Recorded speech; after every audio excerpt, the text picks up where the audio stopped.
Hello and welcome to Mango 4, Writing Your Own Vignette. Notice that Cohort A will complete this on Tuesday, October 6th, and Cohort B will complete this in class on Friday, October 19th.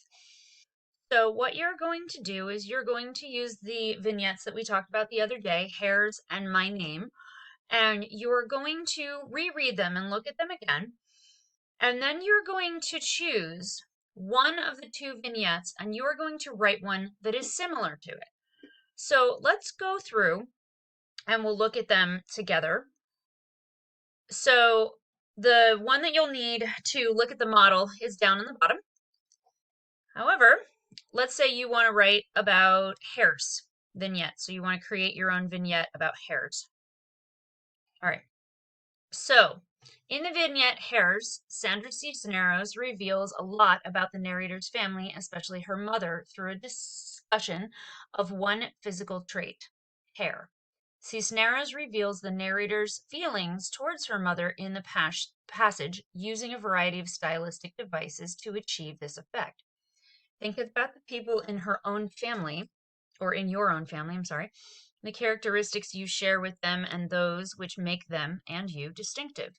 Decide which physical trait you would like to write about. Is the trait one that you share with your family or yours alone? So you're going to choose one of those traits if you pick and decide to pick this vignette. You only need to pick one, okay? So it does not have to be hair. It could be, your eyes or your smile. For me, it would be my nose. And, how I share this nose with a lot of my other family members, but especially my mother. That's where it comes from.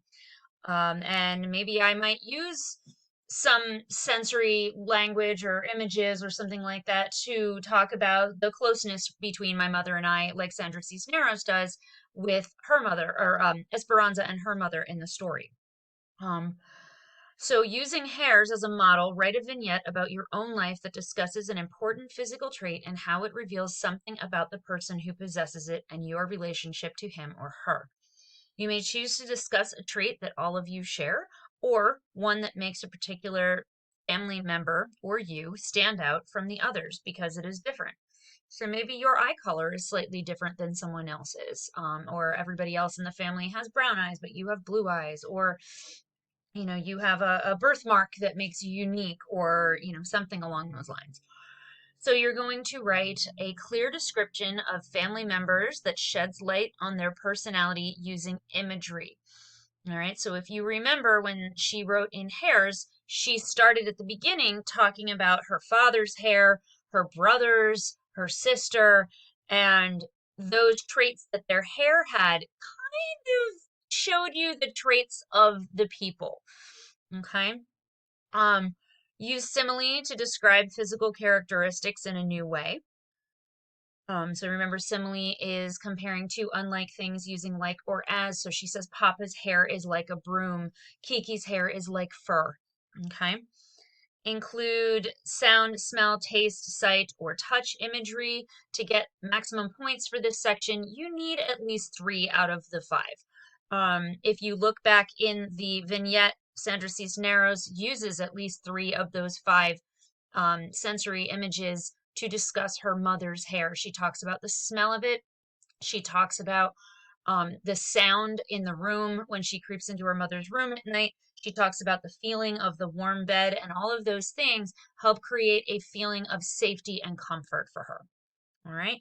And you can use any font, color, style to help express yourself. If you want to insert a picture, you're more than welcome to. That's fine. Just make sure you've got your name, the title of your vignette. Make sure it has a title, please. And you're going to type your vignette below. Once you are done editing that, you can close it and it will save your work. And all you have to do is click Turn In. On the second option that you have, remember you only have to choose one of these two. Second option is My Name. All right, so start by thinking about how you feel about your name. It is helpful to first look at Esperanza and how she experiences her name. She describes her name with literary devices, discusses the origins, the comments about other responses to it. In addition, she compares her name to others. Finally, she talks about giving herself a name that fits the real her better. So in the beginning, she talks about how her name is like a muddy color. It's like the sad songs her father plays. She relates it to her grandmother and the fact that it means strong, but then her grandmother wasn't as strong as she thought. She talks about how people butcher the sound of her name and how she hates the way it sounds when other people say it. And then she talks about some of the other names she would like to give herself, and she finally settles on ZZDX. I don't understand it, but there it is. All right, so using my name, meaning the story, as a model, write a vignette about your name that discusses the meaning, origins, experiences with it, and most importantly, your feelings about it. Don't forget the literary devices. So you may need to ask your family how you got your name, if that's something that you want to include in your story. Maybe you want to look up what it means. You can do that online sometimes. And how do you feel about it? So if I was going to write about my name, Kimberly, I told the story in class about how my parents didn't really have a name picked out for me, and the hospital wouldn't let them leave until they had a name for me to put on my birth certificate. They knew they wanted my middle name to be Anne, so they went with Kimberly because Kimberly works with Anne really well, and that's how I got my name. However, when I look it up in baby name books and stuff like that, it means strength. It means an old English ruler. It means a strong rock, so it's a name of strength. However, what really bothers me is when people call me Kimmy. I really hate that. I don't allow it.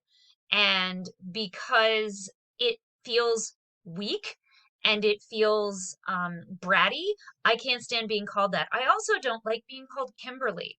I like being called Shanae at school and Kim by everybody else who knows me. All right. So to me, a name can be something powerful that has an identity, but only if you choose what that identity is going to be. All right. So remember, you're going to include physical objects, numbers, colors, whatever you want to symbolize you. So in the beginning, she uses all those old things to symbolize how her name makes her feel. You're going to include sensory images, smell, touch, taste, hear, and see. Remember, you need 3 out of the 5. We'll go over that in a second. And connect your name to your family. Are you named after someone? Does it remind you of a celebrity? How did you get your name? All right, those are things you might want to use. And once again, you can use any font, color, or style to express yourself. You can also include a picture if you would like. Once you're done editing here, just close it, and then you go to the top and you click Turn It In. The other thing I want to draw your attention to is the rubric, which you can pull up as you are looking at it. I'm only going to go through one category or one point value with you, and that is the excellent one, because that's what you should always be striving for. So, word choices. Most or all of your verbs and adjectives are precise and vivid. Don't use the same words over and over and over and over and over and over and over again. It gets boring. But yet, don't choose words that are big and fancy and don't really fit what you're trying to make them fit. Don't just, highlight something and hit synonyms. You need to know what the verb is that you want to use, or the adjective. And they are all written in present tense. Don't put things in the past. Put them now. All right. Figurative language. You effectively employ original figurative language on a regular basis to broaden the meaning behind details, descriptions, and ideas presented. Now, there is no limit to what you should use for figurative language, but you should have figurative language strewn throughout multiple places in your vignette. So it shouldn't just be, oh, I use one simile and I'm good. If you want to use a metaphor, if you want to use personification, you want to use hyperbole, that's fine. I know we haven't studied all of those, but if you know them and you want to use them, go ahead. Otherwise, bring it back and do different ones. Don't just use the same simile over and over and over again. Concrete and sensory details. You are creating that visual picture and you are using at least 3 of the 5 senses to appeal throughout the piece.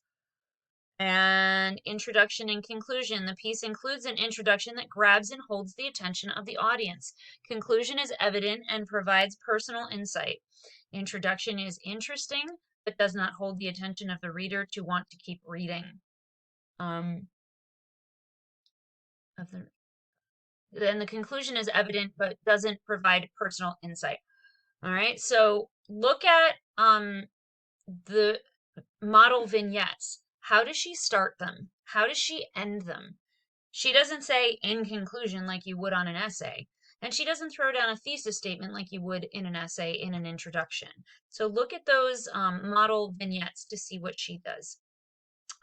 Conventions in the writing process. Writing exhibits a coherent, structured,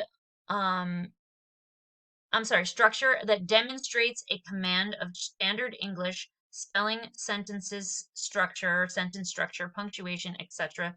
There is evidence of proofreading and revising. Thesis and topic sentence are aligned. So topic sentences, yes, you don't really have a thesis. And I'm going to, if I can, I will fix that because it is too close together. Okay. On that note, like I said, this will be done in class Tuesday, October 6th for my cohort A's. Cohort B's will complete this on Friday the 9th, and you will have up to another full week to turn it in up to the 18th. All right. And also don't forget that you are going to want to make up any missing work from this past week if you are behind, because the 5-week progress report will be coming up soon. Thanks and have a great day.